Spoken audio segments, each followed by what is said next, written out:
네, 안녕하세요. 강원대학교 수학과 이준표입니다. 오늘은 슈어의 소인수분해 알고리즘에 대해서 알아보도록 할 건데요. 양자 컴퓨팅에 대해서 좀 관심 있으신 분들이라면 이런 얘기를 한번 들어보셨을 거예요. 이 양자 컴퓨터로 인해서 현대 사용되고 있는 그 암호 체계가 무너질 것이다. 뭐 이런 얘기가 뉴스로 많이 나오는데 그 대표적인 사례 중에 하나가 바로 이 슈어의 알고리즘입니다. 현재 많이 상용화되어 있는 암호 체계 중에 하나가 바로 이 RSA 암호인데요. 이 RSA의 암호 체계를 이 슈어의 소인수분해 알고리즘을 통해서 다항 시간 내에 쉽게 간파시킬 수가 있어요. 무너뜨릴 수가 있습니다. 그래서 이게 많이 화제가 되고 있는 건데요. 그래서 오늘은 이 슈어의 소인수분해 알고리즘이란 무엇인지, 그리고 이 알고리즘이 양자 컴퓨팅이랑 또 어떤 관련이 있는지, 또 양자 정보학의 여러 지식들을 소개하면서 한번 슈어의 알고리즘에 대해서 한번 이해해 보도록 하겠습니다.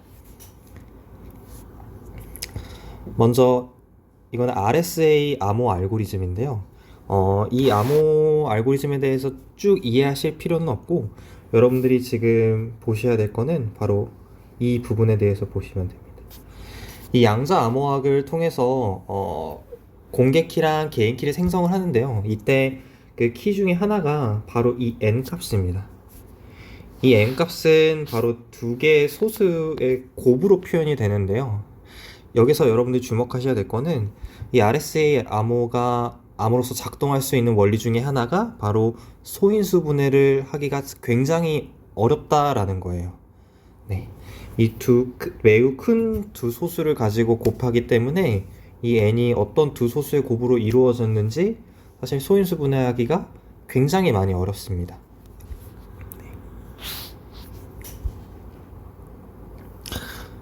어, 이거는 고전적인 그 소인수 분해 알고리즘의 시간 복잡도인데요. 지금 보시면은 아까 이 n이라는 숫자를 소인수 분해한다라고 했을 때 그 시간 복잡도를 보시면 이 b는 n의 비트 수입니다. 이 비트 수만큼 되게 지수적으로 시간 복잡도가 크게 증가하는 걸 볼 수가 있어요. 그런데 우리가 슈어의 소인수 분해 알고리즘을 사용을 하면 다항 시간 내에서 해결을 할 수 있다라는 걸 알 수가 있습니다. 그렇다면 한번 슈어 알고리즘이 무엇인지 한번 살펴보도록 할게요. 슈어 알고리즘은 이제 인풋 값이 이제 어떤 합성수인데요. 이 합성수를 두 정수의 곱으로 표현하는 것입니다. 우리가 원하는 아웃풋은 바로 이 두 정수 BC에 대한 거예요. 이때 이 소수는, 이 n은 꼭 홀수여야 되고, 또한 어떤 이며 소수의 거듭 제곱꼴이 아니어야 합니다. 그 이유에 대해서는 뒤쪽에서 한번 살펴보도록 할게요. 먼저 이 슈어의 알고리즘에 대해서 처음부터 한번 보도록 하겠습니다. 일단 처음으로는 2부터 n-1 사이에 있는 숫자를 랜덤으로 아무거나 골라줄 거예요. 그러고 나서 이 n과 a의 최대 공약수를 한번 구해보도록 할 건데요. 이때 최대 공약수 d가 만약에 1보다 큰 어떤 다른 수가 나왔다라고 하면 우리는 지금 n의 인수를 하나 찾은 거예요. 그렇죠? 그렇기 때문에 우리는 b를 d라고 출력을 하고 c는 이제 n을 d로 나눈 값이다 라고 출력을 해주면 됩니다. 사실 이럴 가능성은 굉장히 없어요. 앞전에 봤던 RSA 암호 같은 경우는 n이 두 소수 PQ의 곱으로 이루어져 있기 때문에 막 랜덤으로 뽑아서 이 n과 a의 최대 공약수가 1보다 클 확률은 굉장히 적어요. 만약에 1보다 컸다라고 하면 되게 운이 좋은 거죠. 근데 이제 만약에 그 랜덤으로 뽑은 숫자 a가 n과 최대 공약수가 1이다 라고 할게요. 이제 둘이 서로 소라는 뜻인데, 이럴 경우에는 이제 3번으로 넘어갑니다. 자, 여기서 뭘 구해줘야 되냐면 바로 a의 위수를 구해줘야 되는데요. a의 위수라는 것은 모듈로 n에 대하여 a를 계속 거듭 제곱을 할 건데, 이때 맨 처음으로 다시 1이 되는 순간이 있어요. 그때 그 r을 우리는 a의 위수라고 부릅니다. 주의하셔야 될 거는 가장 작은 r 값인 거예요. 자기 자신의 거듭 제곱했을 때 모듈로 n에 대해서 1이 나오는 건데 그 중에서 가장 작은 r 값을 구해야 됩니다. 자, 그러면 이 r 값을 구했을 때 만약에 r이 짝수이고 그리고 a를 앞선에 찾은 그 r에서 2분의 r 제곱을 해줬을 때 법 n에 대하여 모듈로 n에 대하여 마이너스 1이 아니라면 이 두 가지 조건에 만족을 한다면 이 두 숫자 x, y를 계산하고 그러면 우리가 원하는 그 n의 인수 둘 중에 하나는 무조건 이 GCD n과 x의 최대 공약수 아니면 n과 y의 최대 공약수 둘 중에 하나에 무조건 적어도 하나에 포함이 되어 있습니다. 근데 만약에 이제 우리가 이 a에 대한 위수를 구해봤는데 뭐 짝수도 아니고 아니면은 또 이 모듈 연산을 해봤더니 마이너스 1이 나오게 됐다 라고 한다면 이건 실패한 사례인 거예요. a를 다시 맨 처음으로 올라가서 다시 아무거나 다시 또 골라줘야 됩니다. 자, 그러면 이 알고리즘이 어떻게 작동하는지 한번 증명을 해보도록 할게요.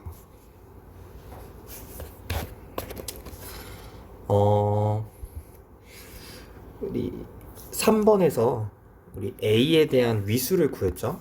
여기서부터 출발을 할 건데 우리가 만약에 이 a의 위수 r 값을 찾았다라고 합시다. r은 현재 가장 작은 숫자인 거예요. 자, 그렇다면 이 a의 r제곱에서 1을 뺀 값은 n의 배수가 되겠죠. 네. 그러면 이때 우리 조건 중에 하나가 이 r이 짝수다라고 했으니까 이런 2분의 r 연산이 가능해요. 그래서 얘를 합차 공식으로 이해서 이제 인수분해를 다시 한번 해보면 이런 식으로 표현이 될 수 있고 이것이 지금 n의 배수다라는 뜻인데 일단 첫 번째로 r이라는 값은 현재 이걸 만족하는 가장 작은 값이에요. 그래서 이 a의 2분의 r 제곱을 했을 때 1이 되면 안 됩니다. 그럼 이제 r이 가장 작다라는 것의 모순이 되겠죠.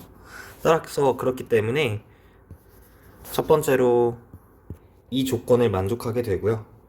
그리고 두 번째로는 우리 조건 중에 하나가 이게 있었죠.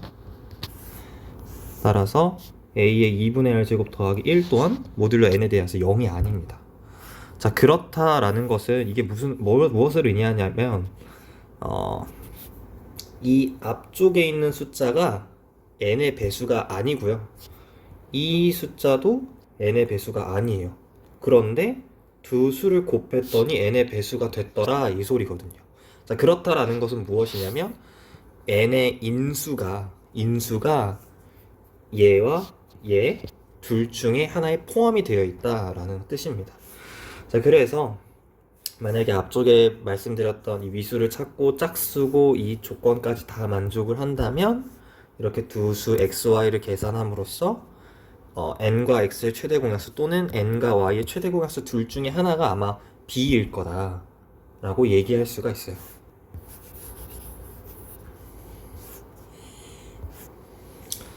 자, 그렇다면 아까 앞서 말씀드린 대로 실패한 경우를 한번 볼게요. a를 이제 다시 골라야 되는 경우.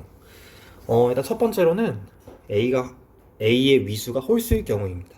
이건 당연하게도 우리 알고리즘을 계산을 할 때 a의 2분의 r제곱을 계산해야 되는데 r이 홀수면 당연히 안 되겠죠.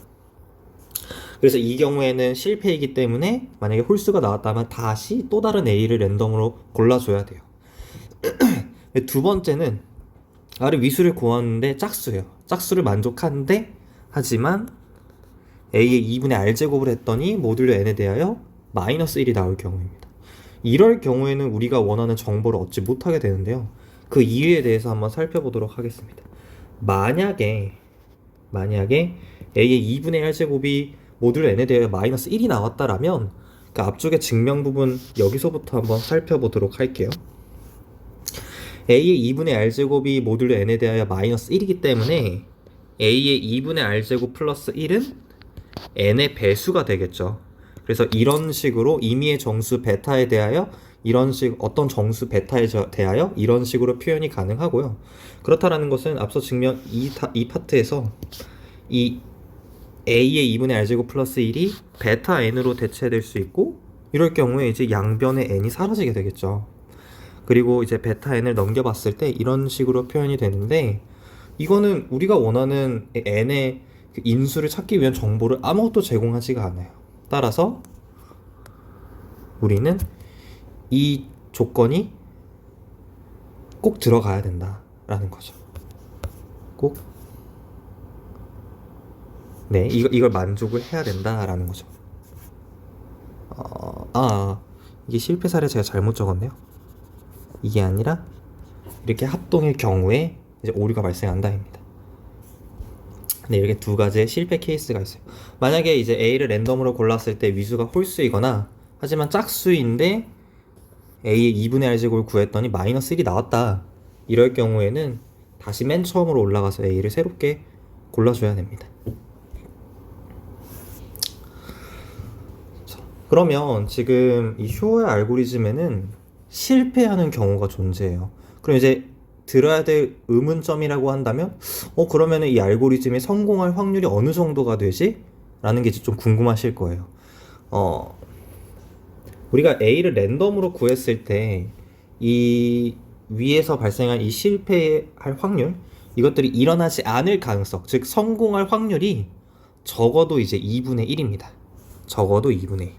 사실 정확하게 얘기하자면 이 알고리즘이 실패할 확률은 바로 이 n이라는 숫자가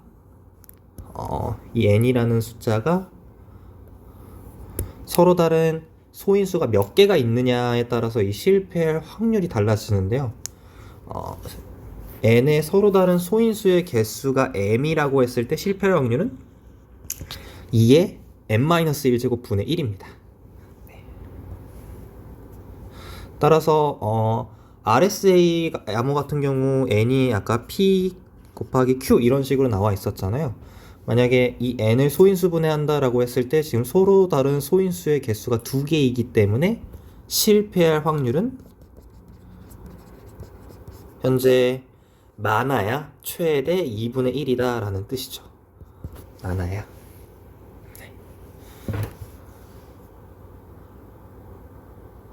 그래서 여기서 중요한 건 뭐냐면, 아까 맨 처음에 알고리즘을 적용하기 전에 항상 약속해야 됐던 것이 하나 뭐냐면, n이 홀수인 합성수여야 되고, 또 어떤 소수의 거듭 제곱꼴이 아니어야 된다라고 했었어요. 그 이유 중에 하나가 바로 소수의 거듭 제곱이 아니어야 된다라는 이유 중에 이유가 바로 이것 때문입니다. 만약에 n이라는 것이 어떤 소수의 거듭 제곱 꼴이라면 서로 다른 소인수 개수가 1개잖아요. 이럴 경우에 m을 1을 대입해보면 실패 확률이 많아야 1이다. 이건 사실 의미가 없어요. 우리가 실패할 확률이 많아야 100%다 라는 뜻인데, 이거는 이제 의미가 없는 뜻이죠. 의미가 없는 거예요. 그래서 사실 만약에 어떤 n이라는 숫자가 어떤 소수의 거듭 제곱 꼴이다 일 거다라는 것을 확인하는 방법은 이 쇼어 알고리즘이 아니라 다른 방법으로 확인할 수가 있습니다. 그래서 그런 것들을 다 제외하고, 즉 n이라는 합성수가 홀수여야 되고 또한 소수의 거듭 제곱꼴이 아니어야 된다라는 가정하에만 이제 쇼어 알고리즘 적용을 할 거예요. 홀수가 아니어야 되는 이유는 바로 만약에 짝수라면 우리는 그냥 그 아웃풋 값을 그냥 2랑 이것도 반대로 적었네요. n을 2로 나눈 값, 이 두 값을 인수 2개로 잡으면 되겠죠. 이건 너무 간단하기 때문에 이런 경우 또 이제 배제를 할 거예요. 자, 그래서 성공할 확률이, 만약에 이 알고리즘이 성공할 확률을 보자면 우리가 적어도 2분의 1이거든요. 그래서 한 최소 2분의 1 확률로 성공할 수 있는 거기 때문에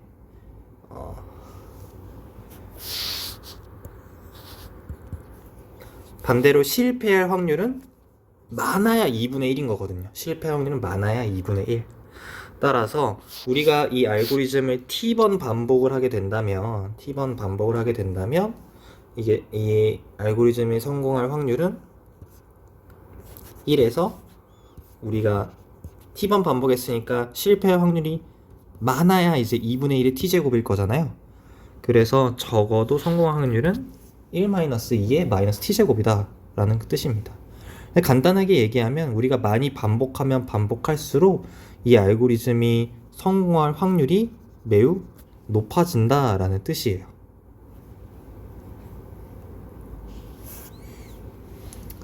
자, 그렇다면 사실 이 슈어의 알고리즘은 고전적인 알고리즘이에요. 딱히 여기서 어떤 양자 알고리즘이 들어갔다라는 걸 사실 볼 수가 없습니다.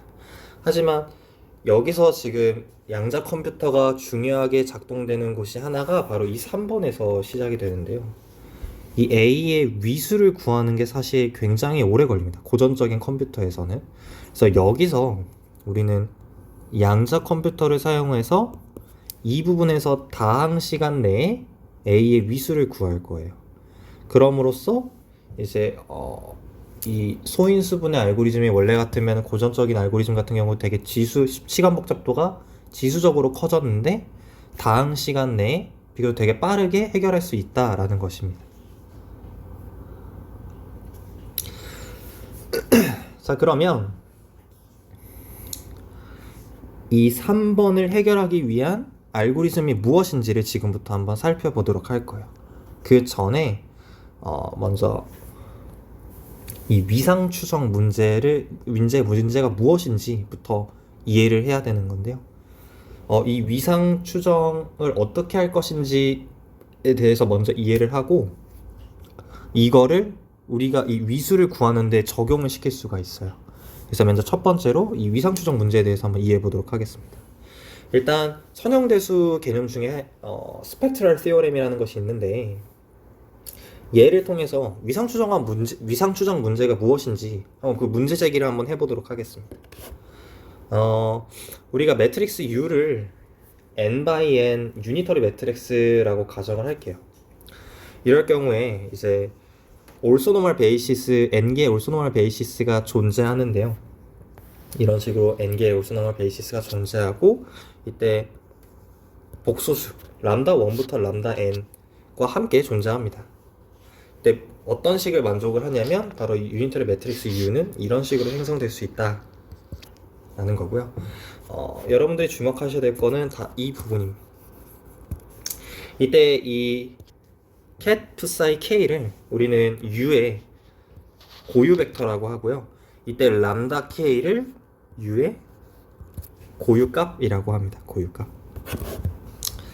지금 U에다가 cat psi k를 곱함으로써 이런 식이 나온다라는 것은 위쪽 식에다가 여러분들이 cat psi k를 곱해 보시면 돼요. 네. 그러면 이제 이 k가 넘버가 맞는 녀석들끼리만 얘가 이제 1이 되고 이것만 남게 되거든요. 그래서 이 등식이 이런 식으로 나오게 되는데 근데 지금 보시면 람다 k가 고유값이 이런 식으로 표현된다라는 걸 알 수가 있어요. exponential 2파이 i의 어떤 세타 k 이런 식으로 나타낸다라는 걸 알 수 있는데 먼저 이 이유에 대해서 한번 살펴보도록 할게요. 유니터리 매트릭스는 이제 cat psi의 유클리디안 놈을 보존을 하게 되는데요. 따라서 cat psi의 놈은 cat psi에다가 유니터리 매트릭스 U를 곱해도 사실 달라지지 않습니다. 근데 cat psi는 지금 유니터리 매트릭스의 아이겐 벡터이기 때문에 그 아이겐 밸류 값이 존재를 해서 U 곱하기 cat psi를 람다 곱하기 cat psi로 바꿔줄 수가 있고요. 그렇게 되면은 이제 어떤 절대값 람다 곱하기 cat psi의 유클리디안 놈 이런 식으로 나타낼 수가 있습니다. 이때 cat psi는 넌제로 벡터이기 때문에 유클리디안 놈이 0이 아니게 되는데요. 따라서 이 양쪽 등식에서 이 cat psi 놈을 지워줄 수가 있습니다. 결과적으로 우리가 얻을 수 있는 값은 람다의 절대값이 1이다 라는 뜻이에요. 자, 람다는 우리 복소수 숫자이기 때문에요.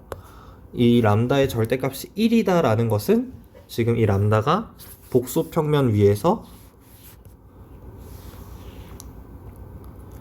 이 길이가 1인 단위원 위에 있다 라는 걸 이제 알 수가 있어요. 네. 이 단위원 위에 람다 값이 있을 거다 라고 이해를 할 수가 있습니다. 그래서 지금 보시면은 요 마지막에 람다가 이런 식으로 표현이 된 거예요. 네, 람다를 이런 식으로 표현할 수 있다.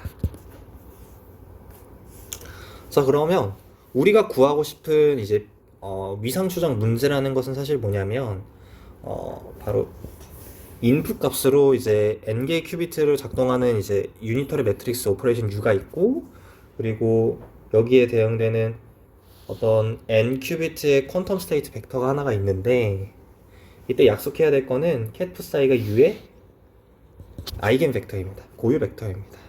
근데 우리가 원하는 건 뭐냐면 바로 이 cat psi의 위상이 이제 몇인지 그것에 대한 근사값을 이제 출력하길 원하는 건데요. 그게 이제 위상 추정 문제입니다. 근데 우리가 원하는 세타 값은 0과 1 사이에 있어요. 왜냐하면 이제 단위원 위에 있기 때문에 얘가 이렇게 빙빙 돌거든요.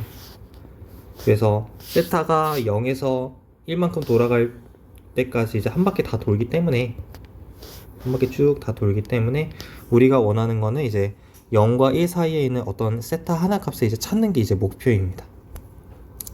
근데 사실상 이 세타 값을 정확하게 찾는 것은 거의 드물고요. 우리는 이 세타의 근사치를 이제 찾기를 원해요.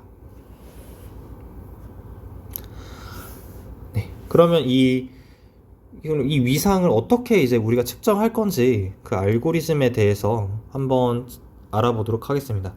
간단한 것부터 한번 간단한 회로부터 이해해 보도록 할 건데요. 우리는 이 위상 추정을 페이스 킥백이라는 걸 이용을 해서 이 위상을 추정을 할 수가 있어요. 아주 간단한 위상 추정 회로 중에 하나가 바로 이거인데요. 이 회로가 무엇인지, 페이스 킥백이 애초에 무엇인지 이 회로를 통해서 한번 이해해 보도록 하겠습니다. 먼저 이 cat 파이 제로 일 때 이 벡터의 상태가 어떻게 되는지를 한번 살펴보면 지금 cat psi, cat 제로 이런 상태일 거예요. 이제 아직 아무런 게이트도 지나지 않았기 때문이죠. 이때 이제 처음으로 이 컨트롤 비트를 지남으로써 어떤 식으로 벡터가 변화되는지를 보면 이 cat 제로가 이 아드마드 게이트를 지남으로써 cat psi, cat 플러스로 바뀌게 돼요. 즉 cat 제로가 사실 cat 플러스로 바뀌게 됩니다. 그래서 이 cat 플러스가 루트 2분의 1 cat 제로 그리고 루트 2분의 1 cat 1이기 때문에 네, 파이 1이 이런 식으로 표현이 되는 거고요. 그 다음에 이제 컨트롤 U 게이트를 지나게 되는데, 이럴 경우에는 이제 이 컨트롤 비트가 1인 경우에만 U 게이트를 cat psi에 적용해 주기 때문에 여기 컨트롤 비트가 1인 경우에만 이제 U가 앞에 cat psi 앞에 곱해지게 됩니다. 그러면 이제 cat psi는 U의 고유 벡터이기 때문에 그에 대응되는 람다 값이 존재를 하겠죠. 네. 그래서 여기서 보시면 U cat psi가 이에 대응되는 어떤 고유값이 있을 거고, 이때 우리는 이 람다가 단위원 위에 있다라는 걸 알고 있기 때문에 이런 식으로 바꿔줄 수가 있습니다. 네, 그래서 얘가 이런 식으로 바뀌면서 최종적으로 식의 형태가 이렇게 된다라는 걸 알 수가 있어요. 그러고 나서 마지막으로 다시 컨트롤 비트에다가 아다마르 게이트를 적용해 줌으로써 식이 어떻게 변하냐면 네, 다시 또 이런 식으로 변하게 돼요. 이거는 이제 cat 제로가 cat 플러스로 바뀌고 cat 1이 cat 마이너스로 바뀌면서 다시 이제 cat 제로와 cat 1에 대한 선형결합으로 다시 바꿔준 거예요. 형태를 바꿔주면 식을 정리를 해보면 이런 식으로 나오게 됩니다. 따라서 이제 여기까지 하고 나서 우리는 이 아까 이게 cat 파이 3였죠? 이 cat 파이 3에서 이 컨트롤 비트를 측정함으로써 이제 우리는 위상을 관측할 수가 있게 돼요. 지금 보시면 우리가 원하는 거는 이 cat 사이의 위상을 측정하기를 원해요. 그런데 이 컨트롤 U 게이트를 지나는 순간 우리가 원하는 이 위상 값이 위쪽의 컨트롤 비트에 킥백이 됐다라는 걸 이제 알 수가 있습니다. 그래서 이런 식으로 페이지 킥백을 이용을 해서 위상을 측정해 볼 거예요.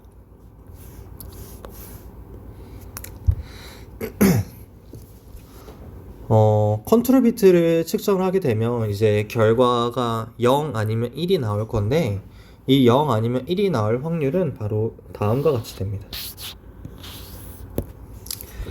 0이라는 결과가 나올 확률은 이 값의 제곱에 해당되고 1이라는 결과가 측정될 확률은 바로 이 값의 제곱인데요.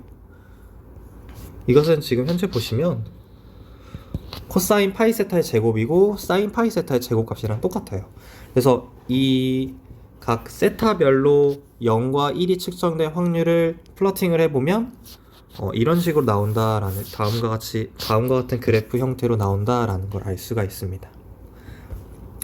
설명을 드리면 우리가 만약에 맨 처음에 이 세타 값을 2분의 1이라고 설정을 하게 되면 이 회로를 다 지난 후에 컨트롤 비트를 측정을 해보면 100%의 확률로 1이 나오게 된다라는 걸 의미를 해요. 만약에 세타가 여기에 있는 값이라면 뭐 1이 나올 확률이 이렇게 0.80% 정도 되고 0이 나올 확률이 이제 20% 정도 된다 라는 걸 이제 알려주고 있습니다.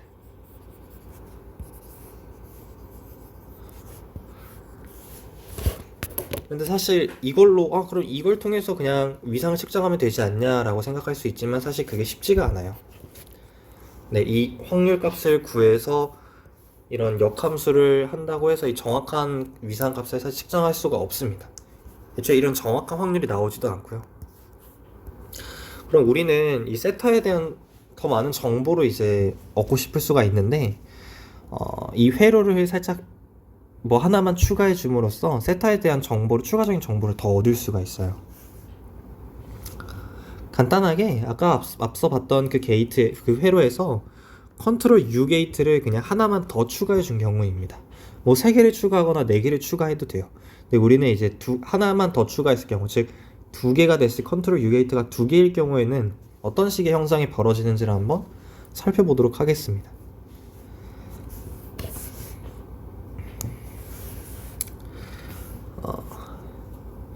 우리가 이제 U 게이트를 캣 사이에 2번 적용을 해줬기 때문에 고유값이 사실 제곱이 될 뿐이에요.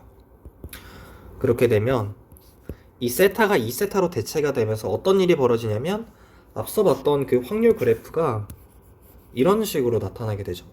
즉 주기가 좀 더 2분의 1로 짧아졌다라고 볼 수가 있어요.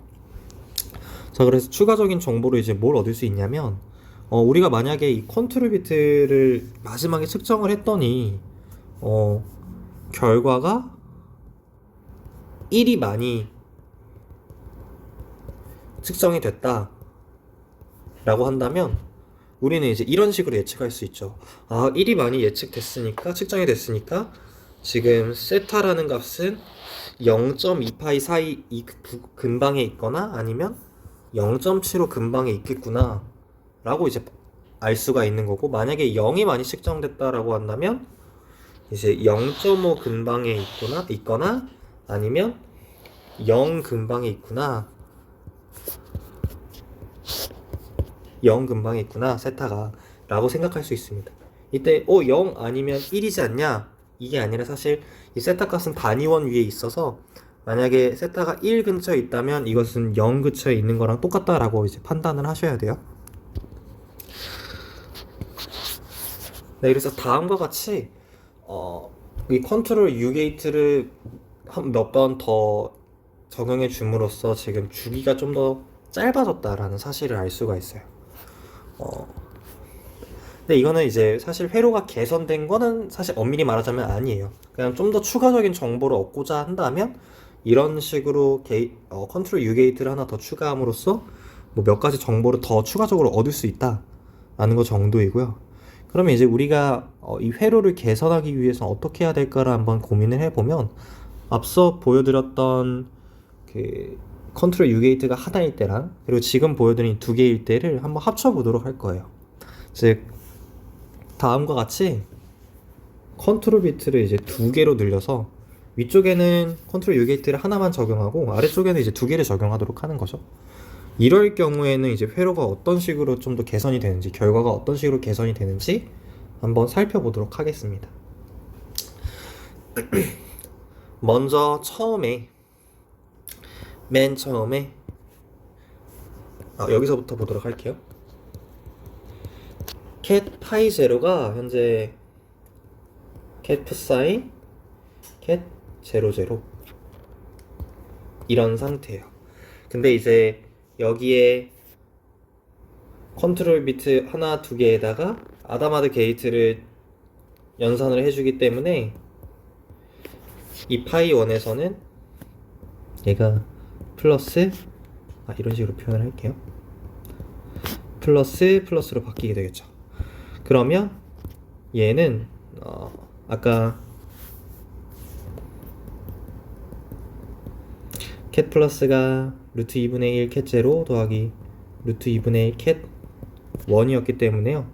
이거를 전개해보면 2분의 1 cat 00 2분의 1 cat 01 2분의 1 cat 10 플러스 2분의 1 cat 11 이런 식으로 표현할 수 있습니다. 그래서 얘를 시그마로 나타내보면 한 번에 나타내면 이런 식으로 표현을 할 수가 있겠죠.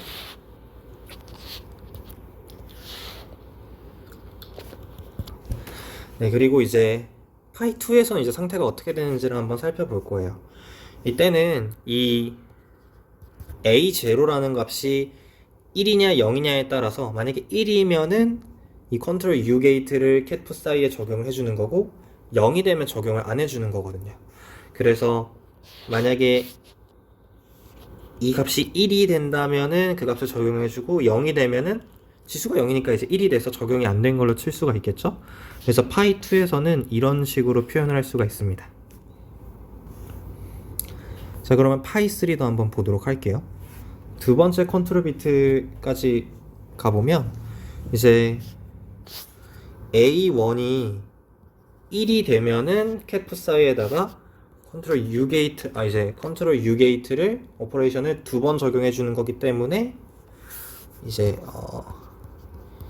i의 세타가 두 번이 들어가야겠죠. 근데 이제 A1이 1이냐 0이냐에 따라서 선택에 따라서 두 번 적용이 돼야 되는 거니까 이런 식으로 표현을 할 수가 있고요. 그래서 결론적으로 EA1 세타 이렇게 표현할 수 있고 얘가 이제 곱해지는 형태입니다. 얘가 이제 파이 2에서 곱해진 형태예요. 근데 지금 보시면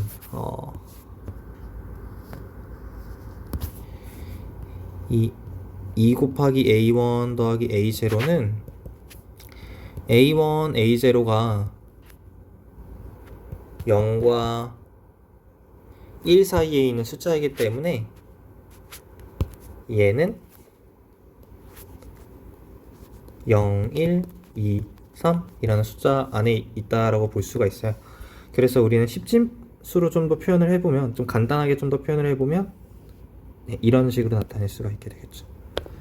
얘도 x가 되는 이유는 이제 이 숫자가 뭐 1, cat 00, cat 01, 10, cat 11일 거니까 이건 이제 이진수예요. 그래서 이제 0, 1, 2, 3에 해당되는 0, 1, 2, 3에 해당되는 이진수죠. 그래서 한 번에 이제 x로 표현할 수가 있습니다. 자, 근데 이제 여러분들이 아셔야 될 거는 아직 회로가 다 완성되지 않았어요. 뒤쪽에 뭔가를 더 추가를 해서 마지막에 이제 측정을 해줄 거거든요.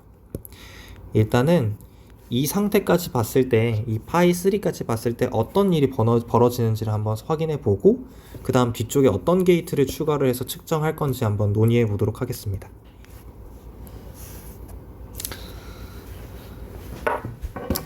우리가 만약에 우리가 구하고 싶은 위상이 4분의 y꼴이다 라고 가정을 해볼게요. 이런 특별한 케이스에 대해서 어떤 일이 벌어지는지를 한번 먼저 살펴보도록 하겠습니다.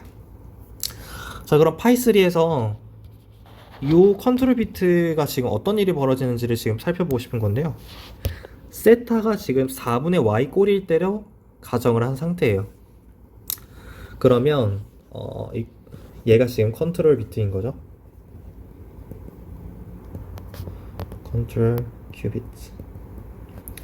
얘를 이제 cat phi y라고 했을 때 y가 이제 0, 1, 2, 3, 4, 0, 1, 2, 3에 따라서 어떤 식으로 변화되는지 한번 살펴보도록 할게요. 세타를 4분의 y꼴로 바꿈으로써 이런 식으로 표현을 할 수가 있는데, 이럴 경우에 이제 한번 y가 0일 때부터 3일 때까지의 값을 계산을 해보면 이런 식의 4개의 벡터가 등장하게 됩니다. 근데 이 벡터들을 이 자기 자신끼리 내적을 해서 놈을 구해보고 또 서로 다른 어떤 의미의 두 개끼리 내적을 해봤을 때 계산을 해보면 이 유클리디안 놈은 1이 나오게 되고요. 또한 서로 다른 두 벡터를 이렇게 내적을 해보면 0이 나온다라는 사실을 알 수가 있어요. 따라서 이 4개가 현재 지금 올소노멀하다라고 얘기를 할 수가 있습니다.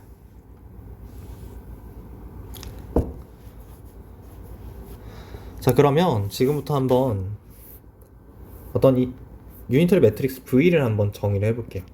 이 V는 뭐냐면 이 cat 00, cat 01, cat 10, cat 11을 얘를 우리가 이 벡터로 이 표준 기저 벡터를 이 올소노멀 베이시스로 변환해주는 매트릭스를 한번 정의해 본 거예요. 정의를 해보면 이제 이런 식으로 나오게 되고요. 그래서 밑에 있는 식이 지금 보시면 이 표준 기저 벡터들이 우리가 원하는 얘로 변환이 됐다. V를 곱함으로써 변환이 된다라는 거 알 수가 있고요. 그럼 반대로 얘의 역행렬을 이 cat phi y에다가 곱해줌으로써 다시 표준 기저 벡터로 변환을 시킬 수가 있겠죠. 이때 이 대거가 뭐냐면 이 V라는 매트릭스가 유니터리 매트릭스이기 때문에 이 역행렬은 사실 편례 전치 변환을 해준 겁니다. 이거랑 편례 전치 변환을 해줬다라고 보시면 돼요. 역행렬이. 그래서 역행렬을 곱해줌으로써 다시 표준기저 상태로 바꿀 수가 있다라는 뜻이에요. 자, 이게 무엇을 제공을 해주냐면 뒤쪽에서 무엇을 제공하는지 한번 보도록 할게요. 이 사실은 V가 퀀텀 트랜스폼 퓨리에 매트릭스인데요. 이게 오타가 있네요. 퀀텀 퓨리에 트랜스폼이에요. 양자 퓨리에 변환 매트릭스인 건데 4차원에서의 양자 퓨리에 변환 매트릭스인데 이 역행렬을 곱해줌으로써 이 cat phi y가 표준 기저 상태로 변하게 됩니다. 이것이 제공하는 점은 사실 뭐냐면 여기 단계까지 거치면서 지금 이 벡터의 상태가 얘 곱하기 텐서곱 cat phi y 이런 꼴이 되게 돼요. 이거는 이제 y가 세타가 4분의 y꼴이다 라고 가정을 했을 때 지금 이런 식의 형태가 되는 거예요. 이렇게 됐기 때문에 이 컨트롤 비트에다가 QFT 대거를 이제 곱해줌으로써 얘가 아예 표준 기조 상태로 바뀌게 되겠죠. 이런 식으로 바뀌게 돼. 자, 그렇다라는 것은 아무런 오류도 없이, 즉 그냥 아무리 측정을 해봐도 y만 측정이 되게 되는 거예요. y만 측정이 된다.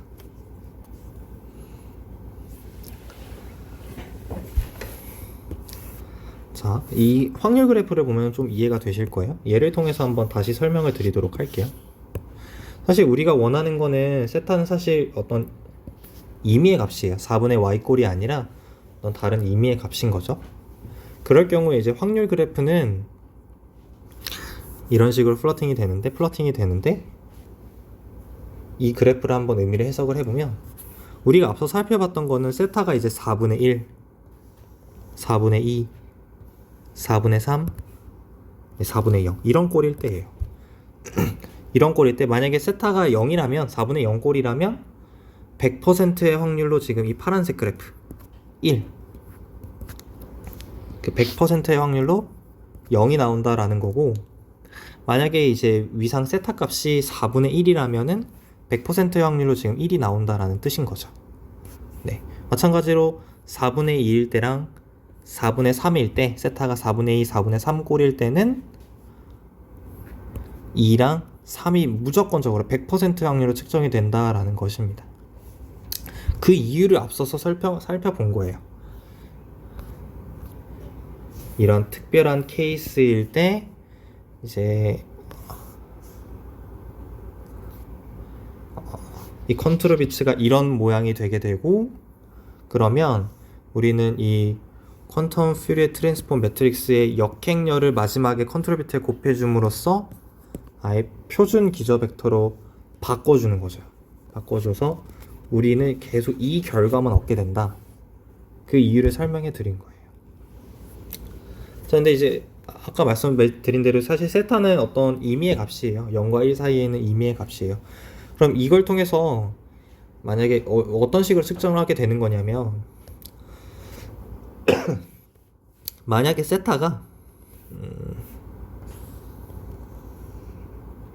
여기에 세타가 있다라고 가정을 해봅시다.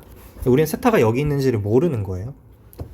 이때 우리는 방금 같은 그 투 컨트롤 큐비트 회로를 거치면서 마지막에 컨트롤 비트를 측정함으로써 얻을 수 있는 정보는 무엇이냐면, 세타가 여기 있기 때문에 막 컨트롤 비트를 측정을 해봤을 때 많이 측정되는 결과값이 2일 거예요. cat 2가 많이 측정이 될 거예요. 많이 관측이 되는 거죠. 물론 이제 다른 값들도 나오긴 하지만 이 확률표에 따르면 되게 적은 값으로 등장하게 될 거예요. 그래서 이 정보를 통해서 우리는 예측을 할 수가 있는 거죠. 세타가 지금 0.5 근처에 있겠구나 라고 해석을 할 수가 있습니다. 네, 그렇게 이제 근사치를 구할 수가 있어요. 세타가 2분의 1 근처에 있을 거다.